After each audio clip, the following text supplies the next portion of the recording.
Medium spicy બનશે કેવી? Medium spicy. Okay. Ingredients કયા કયા લીધા છે? ઇન્ગ્રેડિયન્ટ્સમાં પેનકેક બનાવવા માટેનું ખીરું લીધું છે, વ્હાઈટ સોસ લીધો છે, ચીઝ છે અને ફિલિંગ બનાવવા માટેના થોડા વેજીટેબલ્સ છે. ઓકે. આખી પ્રોસેસમાં કેટલો ટાઈમ થશે? આખી પ્રોસેસ જોઈએ તો 30 to 35 મિનિટ્સ જેવું થાય છે, બીકોઝ વ્હાઈટ સોસ તૈયાર કરવાનો છે. એટલે વ્હાઈટ સોસ છે, ફિલિંગ છે અને પેનકેક છે, ત્રણે રેડી કરીને એને બેક કરવાનું છે. ઓકે. તો કરી દે શરૂઆત? શ્યોર. ગેસ ઓન કરીએ. સ્ટફિંગ રેડી કરીએ છીએ? હા. 2 ચમચી જેટલું તેલ લઈશું. તેલ ગરમ થશે એટલે એમાં એક ઓનિયન છે જે ચોપ કરી લીધું છે, એને એડ કરીએ. જે રીતે અત્યારના આપણે જે બેક ડીશ બનાવી છે એ ખાલી વ્હાઈટ સોસ નો યુઝ કરીને બનાવી છે. હવે સેમ બેક ડીશમાં જો તમારે પાલકનો સોસ એટલે ગ્રીન સોસ એડ કરવો હોય કે પછી ટમેટો સોસ એડ કરવો હોય તો એના લેયર્સ વધારીને એડ કરીને બી સર્વ કરી શકાય છે. હવે એમાં લીલા મરચા એડ કરીશું. 2 નંગ લીલા મરચા છે, 1 નંગ ટોમેટો એડ કરીએ. ઓકે. એની સાથે 1 બાઉલ બોઇલ કરેલા વટાણા છે એ એડ કરી દઈએ.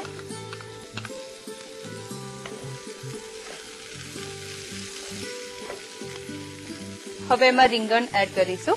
1 નંગ રીંગણ છે, એને મેં ઝીણું સમારી લીધું છે, એકદમ ઝીણું ઝીણું, અને એમાં એડ કરી દઈએ. સ્વાદ પ્રમાણે મીઠું નાખી દઈએ. 1 ચમચી મરચું. સ્ટફિંગ જોતા તો સ્પાઇસી લાગે છે, પણ તમે કહ્યું કે વ્હાઈટ સોસ બી લેવાનો છે એટલે બેલેન્સ સરસ થઈ જશે. રાઈટ. વ્હાઈટ સોસ અને ચીઝ એડ કરીશું એટલે થોડું એનો ટેસ્ટ માઇલ્ડ થઈ જશે. ઓકે. થોડું પાણી એડ કરીને 2 થી 3 મિનિટ માટે ઢાંકી દઈએ એટલે જે રીંગણ આપણે નાખ્યા છે સરળ રીતે ચડી જાય.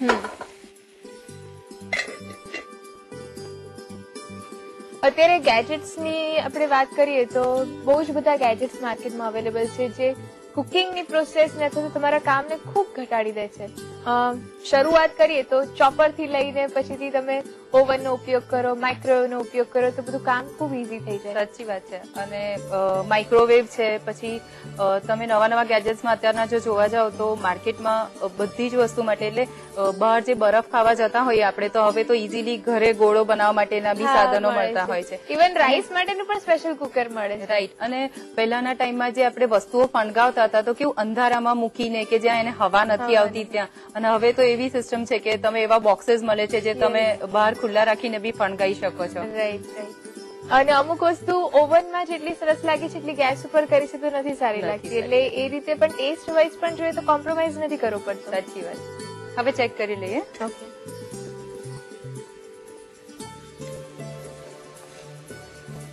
પાણી બળી ગયું છે અને વેજીટેબલ સરસ ચડી બી ગયા છે, એટલે રીંગણ જે ચડાવવાનું જરૂર હતી એ સારી રીતે ચડી ગયું છે. એને થોડું સ્મેશ કરી લઈએ.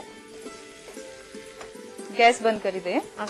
2 ચમચી કોથમીર છે એમાં એડ કરી દઈએ. ફિલિંગ રેડી છે, એને બોલમાં કાઢી લઈએ.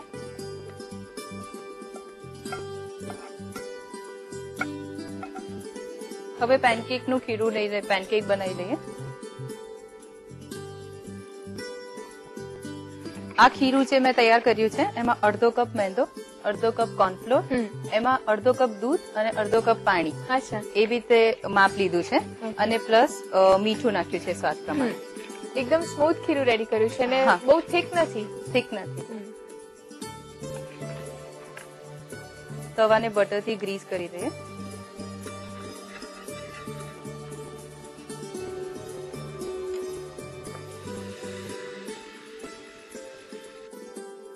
કેવા પેનકેક રેડી કરીએ છીએ? એકદમ કડક કરીએ છીએ કે સોફ્ટ રાખીએ છીએ? સોફ્ટ રાખીએ છીએ. પછી એને જયારે બેક કરીશું એ ટાઈમે એની પર ક્રિસ્પી લેયર થઈ જાય છે. ઓકે.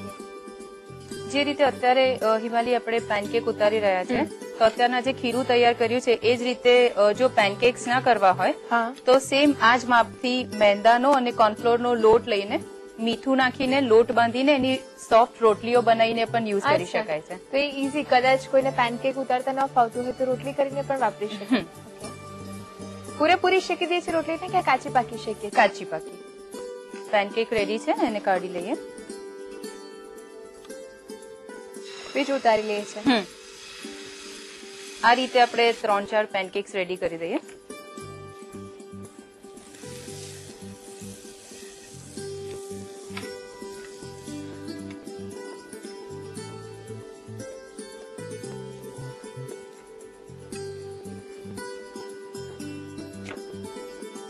હવે પેનકેક્સમાં ફિલિંગ ભરીને રેડી કરી દઈએ.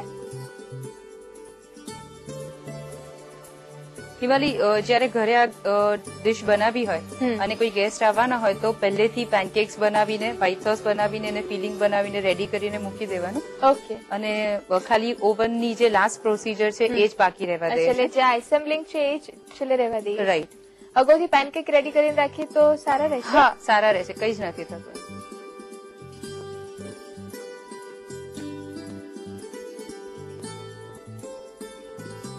ઓકે, આ રીતે ફોલ્ડ કરી દઈએ છીએ.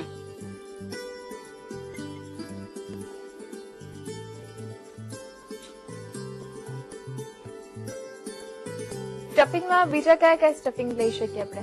વેજીટેબલ્સ જો આવા સ્ટફિંગમાં એડ કરવા હોય તો તમે પોટેટોઝ એટલે બટાકા એડ કરી શકો છો, કેરેટ એડ કરી શકો છો, ફનસી એડ કરવી હોય તો કરી શકો છો, કેબેજ એડ કરી શકો છો. તમને જે બી મનગમતા વેજીટેબલ્સ હોય એ પ્રમાણે તમે ટેસ્ટ ચેન્જ કરી શકો. આ થોડું ઇન્ડિયન સ્ટાઇલનું સ્ટફિંગ રેડી કર્યું છે. હવે એની પર વ્હાઈટ સોસનું લેયર કરી દઈએ. ઓકે. વ્હાઈટ સોસ કઈ રીતે રેડી કર્યો છે? 1 ચમચી બટર, 1 ચમચી મેંદો, 1 કપ દૂધ અને એમાં 1 ચમચી ક્રીમ, થોડું મીઠું અને થોડું મરી નાખ્યા છે. હવે એની પર ચીઝ સ્પ્રિંકલ કરી દઈએ. છીણેલી ચીઝ કેટલી જોઈશે? 2 ક્યુબ.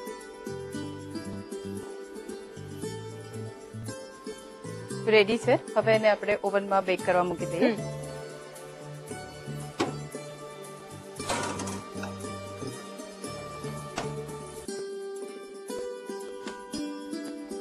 પ્રીહીટ કરેલા ઓવનમાં 230 ડિગ્રી પર 20 મિનિટ્સ માટે એને બેક કરી લઈશું. ઓકે.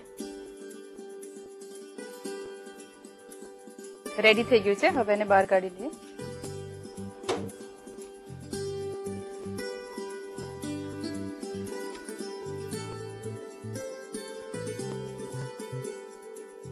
હવે એને ગાર્નિશ કરી દઈએ. ઓકે. ચીલી ફ્લેક્સ છે, કેરેટના ફ્લાવર્સ છે, ડેકોરેશન માટે મૂકી દઈએ. થોડી કોથમીર છે. તો ઓવન ગેજેટનો ઉપયોગ કરીને એક હોટ ડિશ બેક પેનકેક સર્વ કરવા માટે રેડી. આની સાથે બીજું શું સર્વ કરી શકીએ? કોઈ સરસ ઠંડુ ડ્રિંક હોય તો સર્વ કરી શકાય છે. વરસાદમાં જો સર્વ કરીએ તો આ એક આખી હોલ ડિશ તરીકે આને પોતાને જ બનાવીને સર્વ કરી શકાય છે. અને સ્પાઇસી ડિશ છે એટલે ખાવામાં બહુ સરસ લાગે છે.